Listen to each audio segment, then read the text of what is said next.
All right, hello, my name's Camilla, and I'd like to talk to you about domestic relationships.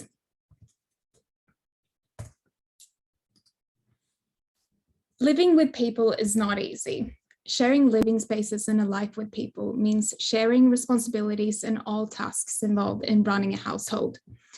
The managing and splitting of household work and duties can very often lead to conflicts. According to a recent survey from Yelp, 80% of people living with a partner have disagreements about housework, with 1/5 of that number saying they disagree often. The study reported that the most common disagreements revolved around when to do the housework, how to do it, and who should do it. Diving deeper into the issue, the term mental load often comes up.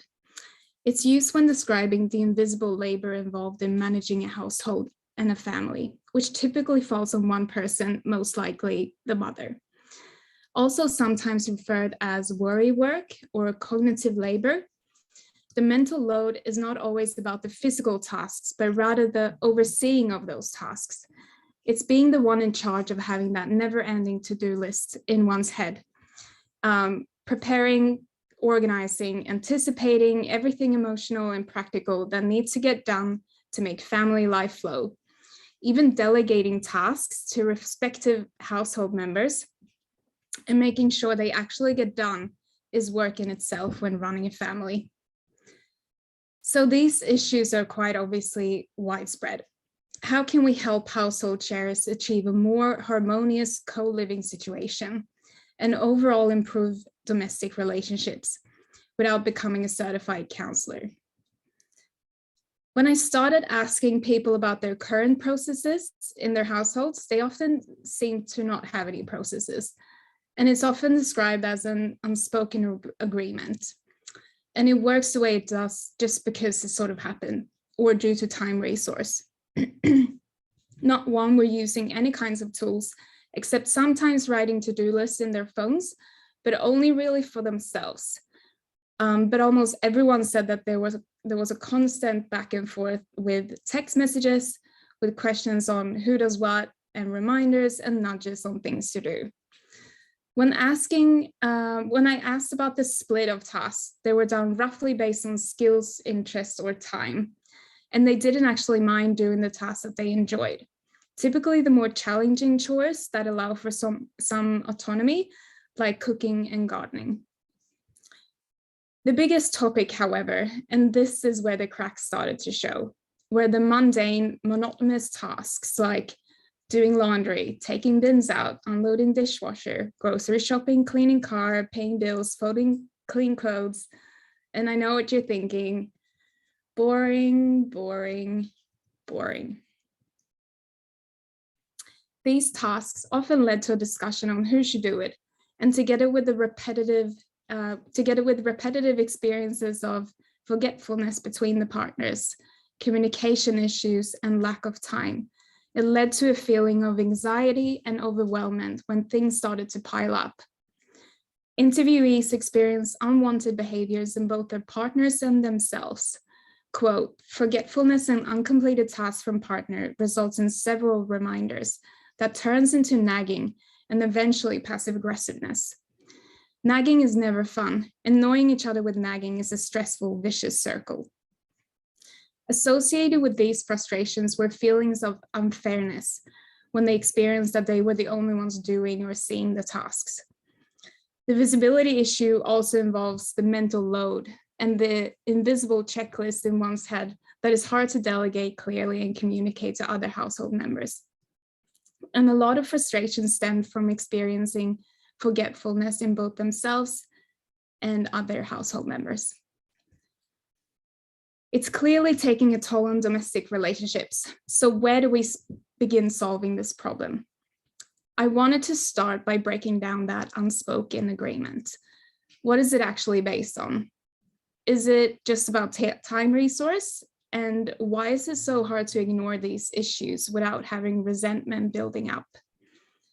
Essentially, it's about fairness. Fairness is an important pillar in human morality.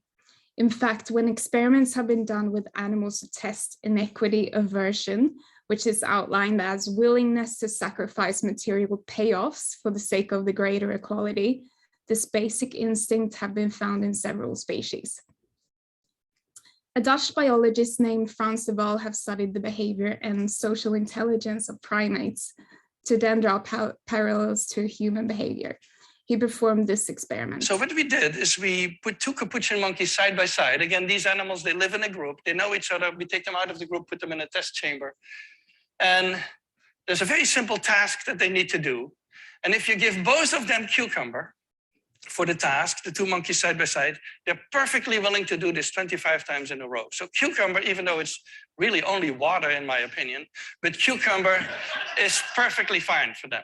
Now, if you give the partner grapes, it's a far better food, then you create inequity between them. The one on the left is the monkey who gets cucumber. The one on the right is the one who gets grapes. Then she sees the other one getting grape and you will see what happens. So she gives a rock to us, that's the task. And we give her a piece of cucumber and she eats it. The other one needs to give a rock to us. And that's what she does. And she gets a grape. And she eats it. The other one sees that. She gives a rock to us now, gets again cucumber.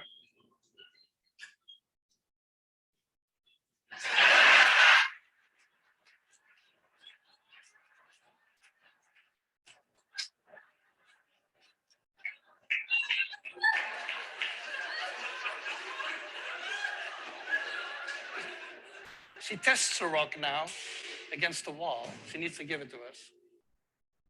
And she gets cucumber again.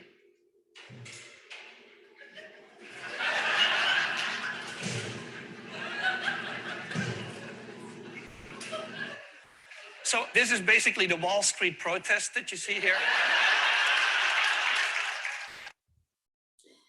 As you can see, this clearly shows that even animals are able to detect unfairness. And the point is, we may think that we arrive at our moral principles as humans by reasoning and logic, but in many cases, there's some very strong inherited emotions behind them. And being aware of this may help us to thrive in our domestic relationships. So welcome to House Collab. You're one step closer to signing a peace treaty for that hopeless chore war at home. The way House Collab works is that you'll set up an account for your house where you create a team with your household members and collaborate towards an outline goal that you create together. You'll get motivated as a team by agreeing on a motto for your house and customize your own daily work task load that works best and is fair between you and your team members.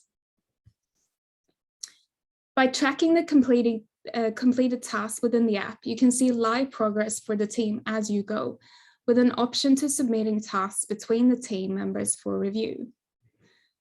Work as a team towards your goals and achieve medals along the way, but bring a bit of cheeky competition to the game if you'd like.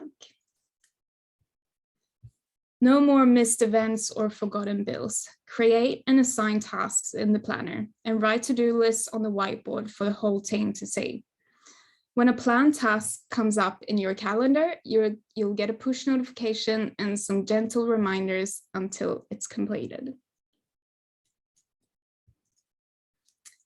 So by beginning with the foundation of fairness, we tackle the underlying issues of housework division being unfair. We add a bit of gamification to the mix to erase the boring nature of doing housework, visibility to help with forgetfulness and the invisible labor, also known as mental load, and ultimately solving conflicts with teamwork. So who's House Collab for? Well, I assume most of you live with a person, but I wanted to challenge that assumption, so I Googled how many people live with people. Turns out 75% of Australians live in either a family household or a shared house.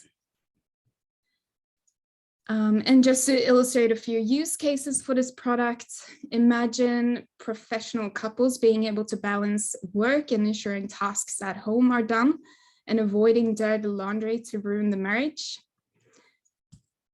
Families involving kids in housework to make things visible and bring awareness while teaching them good housework habits and responsibilities.